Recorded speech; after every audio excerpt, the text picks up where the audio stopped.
Hey, Bible readers. Welcome to TBR Deep Dive. I'm Emma Daughter. I'm Kirsten McCloskey. And here with us today is Mike Johnny.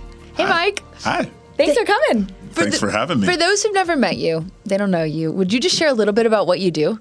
So I am a pastor in Torrance, California of the church Kings Harbor. I've been there almost 9 years. And yes, it's been a fun ride to just see the Lord give me an opportunity to love a people and grow with them. I love it. Well, let's jump into our first question. If you two are ready. It comes from day 190, and it's actually a general question about the book of Isaiah. The question reads, why does Isaiah start with so much judgment language? Isn't this supposed to be a prophetic book about hope? Yeah, I think there's a really important understanding of even Isaiah itself, right? So Isaiah is a prophetic book. It's a very different genre than the books that are before it that are historical. In addition to that, you're not just thinking about when God's talking about judgment in that book, individual sins, like you're talking about like corporate sins. Yeah. So you're That's talking a really good about distinction, yeah. idolatry. You're talking about the way that people are being mistreated on the margins. You're talking about the way that they're taking historical traditions and they're making them empty. Like the Lord is speaking to something larger here. And so that sense of judgment, they are obviously blind to it. Like he needs to speak to that. And then the other part of it is one of the beautiful things about Isaiah is called the proto-evangelion, which is just really fancy language to say like the prototype gospel, the first gospel.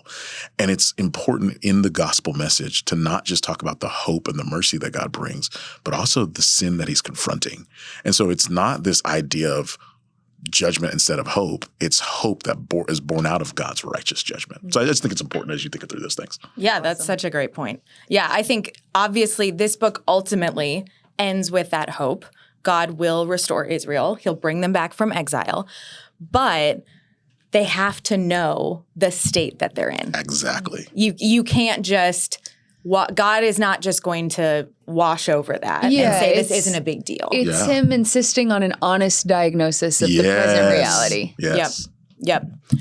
Yeah, I think, and we're really talking about Israel has broken their covenant with God. They don't trust him. Right. You mentioned idolatry.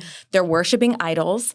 They're looking, I think this is a key part of Isaiah too, they're looking to foreign nations to save them. Yeah. So my goodness, that shows such a lack of trust in what God has said he would do, what they think he's capable of, I think. Like who are they trusting? That's kind of the back and forth that they're thinking about a lot. And so, they're looking to these other things and God's saying, this is not okay. Right. We can't be doing this. Right. Yeah. Yeah. I would add in the opening chapters, we see these promises of cleansing and restoration, but also the faithful remnant. Yeah. And Isaiah starts pretty dark, like primarily, but when the hope comes of a suffering servant, the righteous king, renewed creation even, we can better understand how costly and beautiful the path was to get there. Yeah. And so I like to think about Isaiah as a prophetic book, sure, about hope, but a hard one. Hope. The hope piece seems more beautiful because of the dark road that led to it. Absolutely. And even thinking about the consistency of the character of God. Right? So if you go back to the book of Genesis, when Abram's talking about God's judgment towards Sodom and Gomorrah, he's like, you're the just judge of the universe that does what's right. Yes. But then on the flip side, when you get into the New Testament and Paul's talking in Romans and he's like, how can you be both just and the justifier? So like God's not carving out exceptions for people, right? Like he is dealing with justice and righteousness in a consistent way that speaks to his character.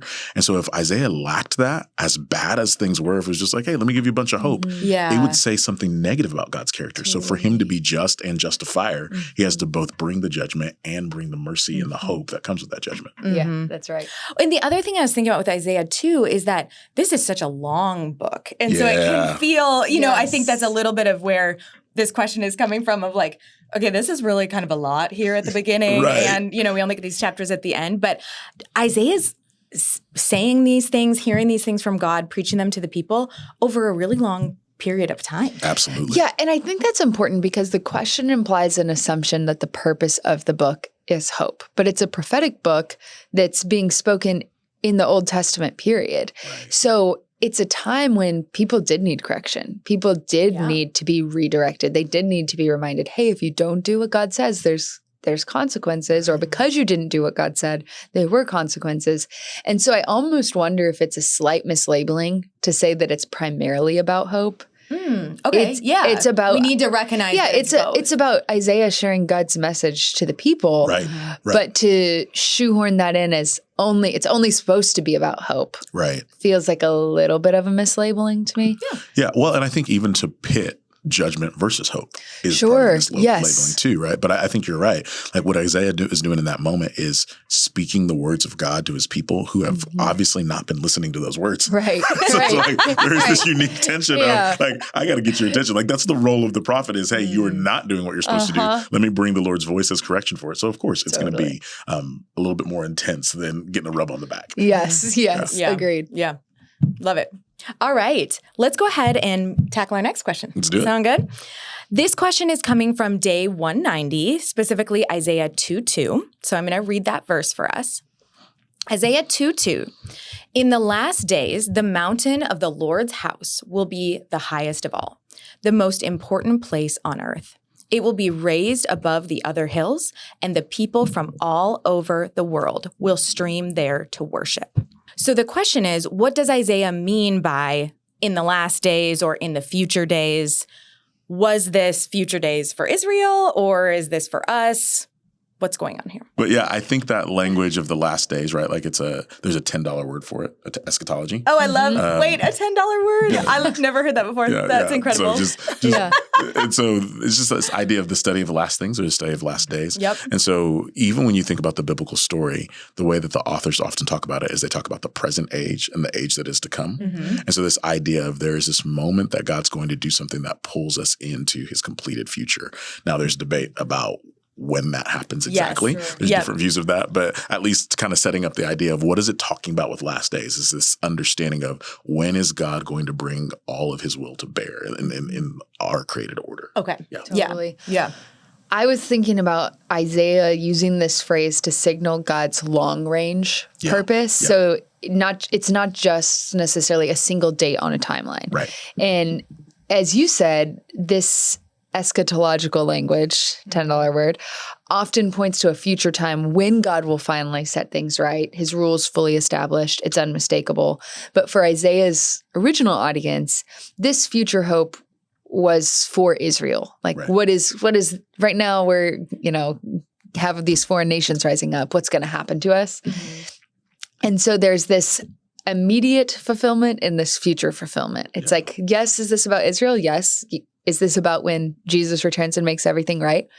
Possibly. Yeah. Yes. Yes. Yeah. And I think that's a really good point, Emma, because I would say we don't always know if there's the immediate fulfillment at some point in Israel's history, like when Isaiah is talking. Maybe there is, maybe there isn't. But it's important to know that sometimes these prophecies, I mean, we see this in the Old Testament when something is said about Jesus. It's like that probably meant something to them specifically at that time. Right. And then we see, oh, this is the ultimate fulfillment in Jesus's life.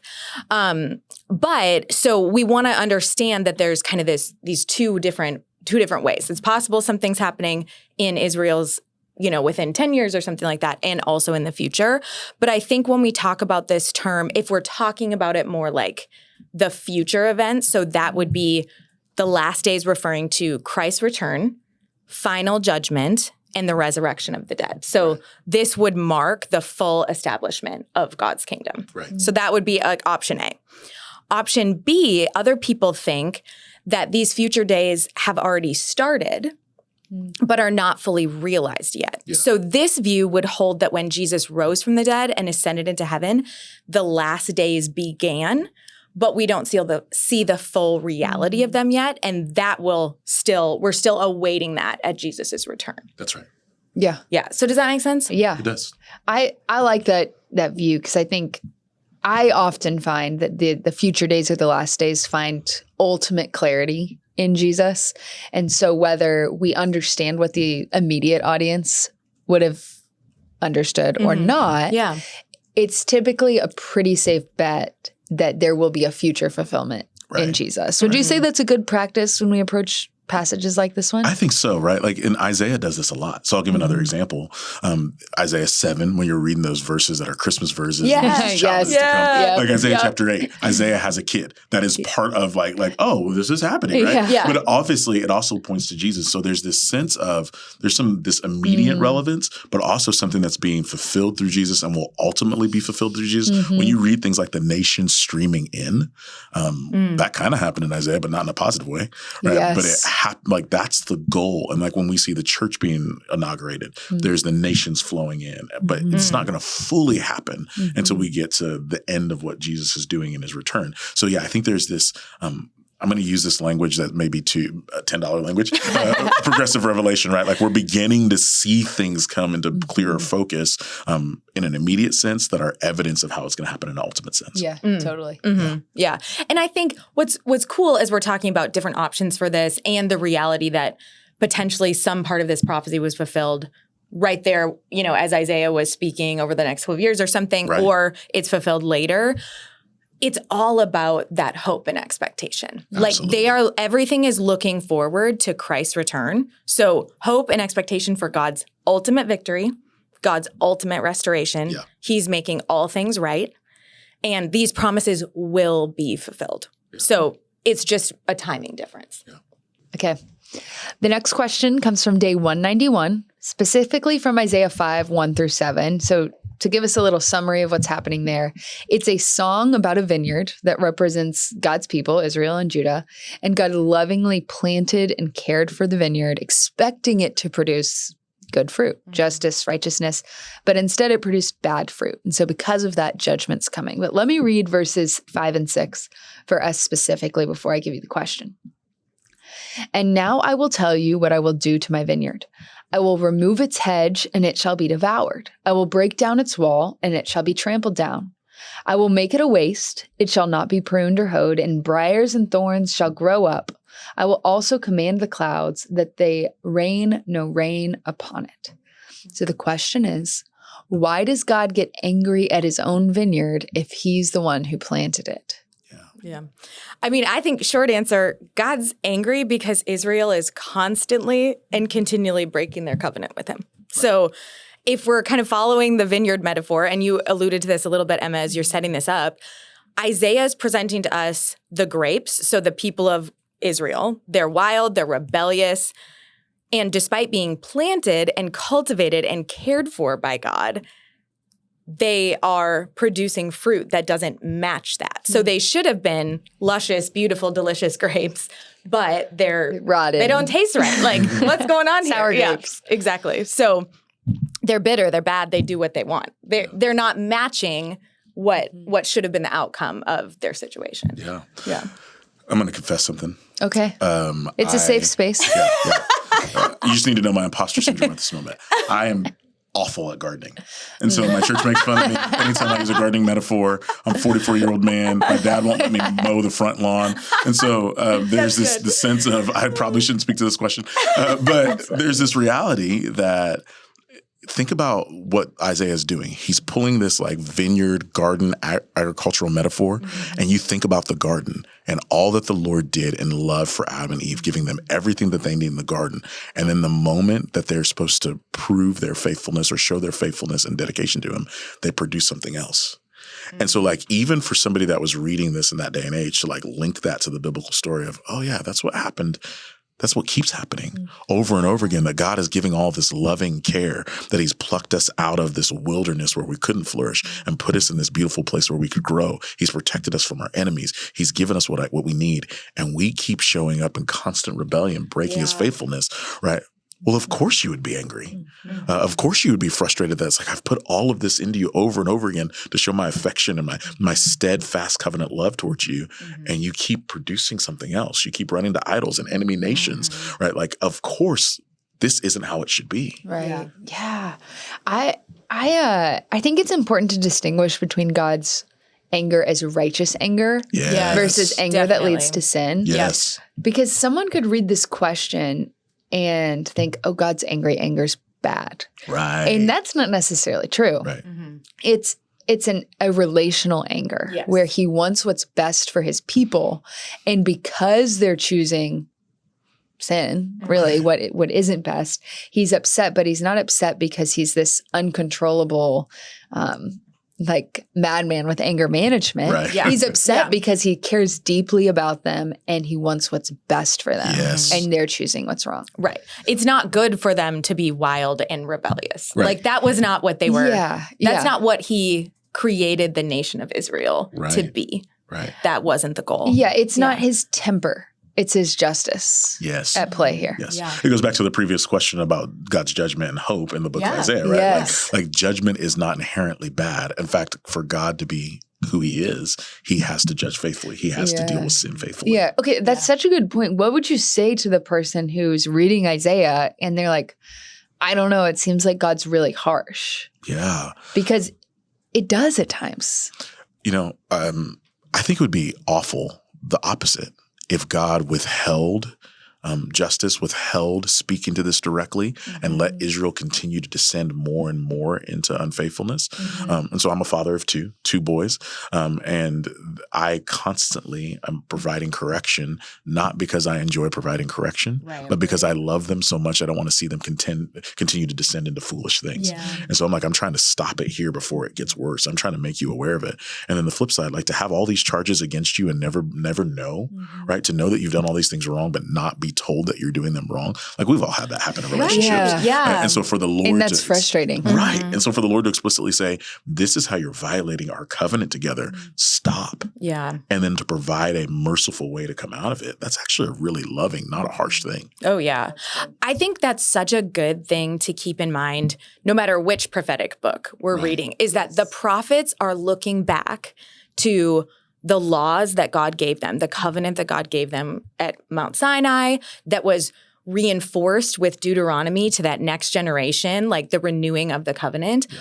All the prophetic books are looking back, being like, you guys, this is the way we need to walk in this. Yes. And we're not doing that. Yes. And so that is the call. And so I think it's really helpful, again, because, you know, we're living so many thousands of years removed from this, to remember that, like, they were meant to know, these were the laws they were meant to follow. They were meant to know this. It was for their good.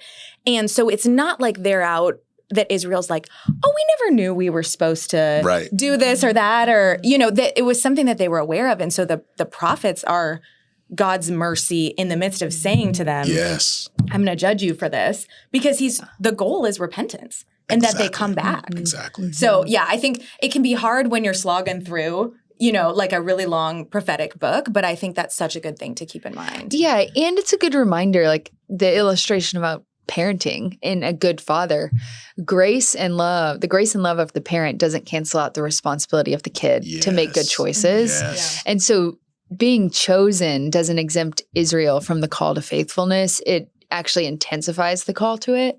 And so God's anger is this grief of the gardener in this passage, or the good father whose careful work was meant to bring life.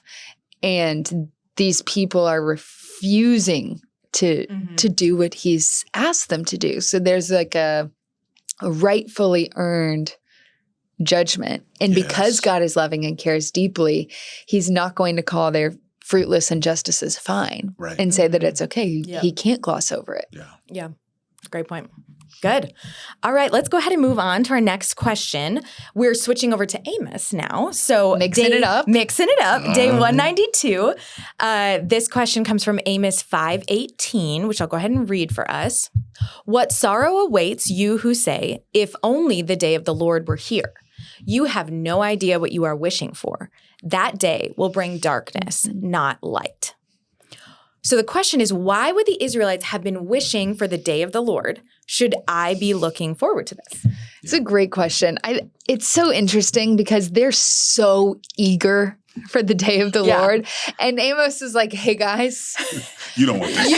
You do not want this. Yeah, because they're thinking the day of the Lord means God's going to show up. He's going to defeat all our enemies and life's going to be amazing. He's going to restore our fortunes. Everything's going to be good to go. Yep. And they're assuming that God's judgment won't fall on them. Yeah. They're like, God's going to take care of those guys over there. We're going to keep doing what we're doing and everything's going to be fine. But their confidence wasn't rooted in their repentance and in like standing before God. It was rooted in a national privilege or religious identity that they thought would exempt them from God's judgment. I think that's a really good point. Yeah. So let me just kind of define the day of the Lord here. So the day of the Lord can have a more general or broad definition and also a specific reference kind of within time. So here's what I mean. The day of the Lord generally refers to God revealing his sovereign power in some way, intervening in some way. So it's a time when God intervenes and it involves both judgment and salvation. So judgment for God's enemies and those that are opposed to him, but salvation for those who truly love him. And so what you're saying, Emma, they're thinking, oh yeah, God's going to deal with the enemies. And God's like, you're the enemy. You are acting as if you are my enemy. I picture the those name tags that say like, hello, my name is. It's like there should say, hello, my name is enemy. Right. Yeah, exactly. Well, and there's this, this sense of exceptionalism. Right. So I live in Los Angeles. I'm a Lakers fan. And people are always like, well, Lakers exceptionalism. Like we always think we're great even when we're not great. And so you guys are in Dallas and Cowboys fans do the same thing, right? Yes, they do. We're great even though we're not great. And so Israel thinks we're great when they're not great. And so they think, yes, the day of the Lord, you should come and deal with your enemies and bring your wrath and show your power. And it's like, yeah, that's you. You're included in that. But they're excluding themselves because they feel like because of our history, because of our traditions, and even the blindness, because the next thing Amos will say is like, man, I don't like your festivals. I don't like your feasts. I don't like your religious practices because they're actually not right before me because of your lack of heart being right before me. Yeah. And so they think this external exceptionalism of their nationality and their history makes them on the right side of the Lord. And the Lord's like, you can't see yourself. And so the mercy of the Lord through a prophet to say, you actually don't want that because you're not seeing yourself rightly. Yeah. Right. It's a call to being like, let's get this right. Let's repent. Let's deal with this before the day of the Lord comes. Well, it's that they wanted God's power without God's holiness. Yes. So they were faithful in all these religious rituals, but when it came to justice, they were really corrupt. Their mindset was very crooked because they were worshiping enthusiastically while also ignoring oppression, people being exploited, violence. And so Amos is flipping their expectation that the day they long for, it won't be light. It's going to be really, really dark because they're getting it wrong. And God's presence, it can't be neutral. So it's either going to save or it's going to expose. Those are the choices. Like we are not going to be in this neutral spot. So it all comes down to, are his people aligned with his character? Yes. Do they understand their standing before him? Yes. And they don't. They don't. Yeah. And let's kind of going back to the day of the Lord and just kind of the broader understanding of it. So the day of the Lord can be God's intervention in a situation. So we see this actually all throughout the Old Testament. Like take, for instance, when you have the locust plagues in Joel, day of the Lord. When you have the fall of Jerusalem, when Babylon comes, they take all the exiles away. Day of the Lord, because that is when God is bringing his intervention. And so in this particular passage, that's talking about more of an immediate day of the Lord, potentially. But then we also want to remember that there's the ultimate day of the Lord, which we've talked about a little bit already. Right. So when Jesus comes and God restores all things, that will be the final ultimate day of the Lord. So I think it's helpful as you're reading through the Old Testament, and this will come up again in the New Testament as well, that there can be kind of those different meanings for that day. Yeah. But for us, I think as Christians, when we're thinking about the day of the Lord, that brings great hope to us. Absolutely. And we really, we want to make sure that as we understand the context of what's going on in these passages, but also that we are definitely in answering this question. Yes, we're looking forward to the day of the Lord. For sure. Yeah. And I think there's something really beautiful about you kind of laid out these Old Testament versions of the day of the Lord, but even in the New Testament, this inbreaking of God to intervene and bring both mercy and justice, right? Like that's what the cross is, right? And so God is defeating his enemy of sin, and instead of crushing him through power, because that's the way the world would do it. He does it through sacrifice. And then I was studying this week. Tim Mackey talks about this idea in Revelation that you see Jesus showing up on the battlefield with blood on his garments. And it's not the blood of his enemies, but it's his own blood, because that's the way that he delivers, right? Like just the beautiful idea of how that comes together, God doing it in and of himself as opposed to putting on other people. So again, this beauty we look forward to and are experiencing the hope from the day of the Lord. Absolutely. I also think like yes and. Yes. Amos, he's wanting us to look forward to the day of the Lord, but with humility, not presumption. Yes. So there's a reality that those who belong to the Lord and who are learning to walk in repentance and trust in him, the day of the Lord is a hope. God will finally put things right. Yes. And at the same time, Amos wants us to look forward with anticipation, but not presumption. Yeah. And so he's painting this picture of if we're longing for God's future blessings, but resisting present correction, we're in a dangerous spot. Yeah, like the that's a really point good point. isn't, oh, life today doesn't matter because one day Jesus is going to come back. He's going to make everything better. So who cares? That's not the message Amos is saying. Right. Yes. Yeah. Yeah. Which is why even historically people have drawn from Amos to be like, how do we deal with the ills of our day? Yes. How do we let justice roll like a mighty stream? Yeah. Is because it's like, okay, because of what God is doing, how do we live that out according to his character in this moment? Yes. Yep. That's so good. Yeah, absolutely. We ready for the next one? We're jumping over to Micah. Let's just do it. All right. Prophets. The Let's great- get it All done. the prophets, Great prophets. I know. We love Isaiah, it. Amos, Micah. This one comes from day 195 and specifically from Micah 4:3, which reads, "The Lord will mediate between peoples and will settle disputes between strong nations far away.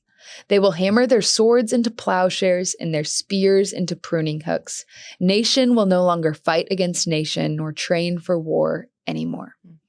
The question is, why does Micah talk about nations beating swords into plowshares? When will that actually happen?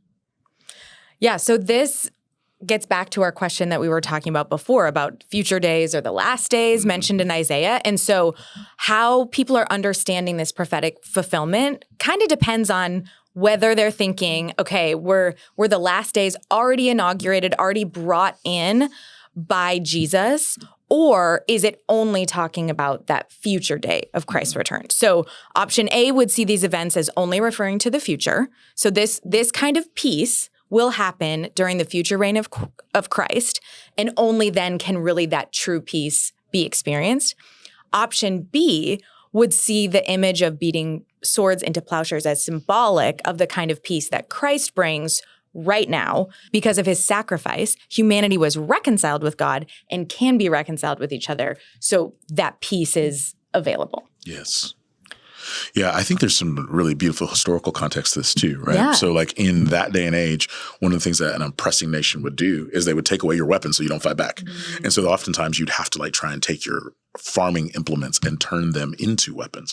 So if you read, I think it's 1 Samuel 13, they don't have any weapons. Like there's like a sword between Saul and Jonathan because the people couldn't find a blacksmith. And so they're literally taking their farming implements and taking them to the Philistines and saying, hey, can you sharpen these for us? Yeah. And so like they don't have the ability. And so then think about the reversal that Micah is now saying.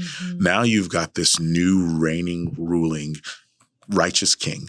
And instead of having to take your farming implements and go turn them into weapons, you're now taking your weapons and turning them into farming implements because something has shifted in what God is doing. So like there's this great reversal of what's going on. Like that's like just that beautiful idea of like this rule and reign is not like anything you've ever experienced before. Yeah. Yeah. I love this question. When I did the Watermark Institute, which is a 10-month seminary training program, for every prophet, we had to memorize one key image. Yeah. And this was the image for Micah, swords into plowshares. And then it's funny you bring that passage up because at class last night, we were talking about that very passage. Wow. So I'm like, oh yeah, I know this. But I think it's helpful to think of this Micah 4:3 vision as a picture of God's future world order, this great reversal, rather than some sort of short-term political prediction for Israel. So we've talked about, in some cases, the immediate fulfillment and the future fulfillment in both being at play. Would you two say that it's more appropriate in this instance to look at it as a long-term future promise versus something very immediate for the people of Israel?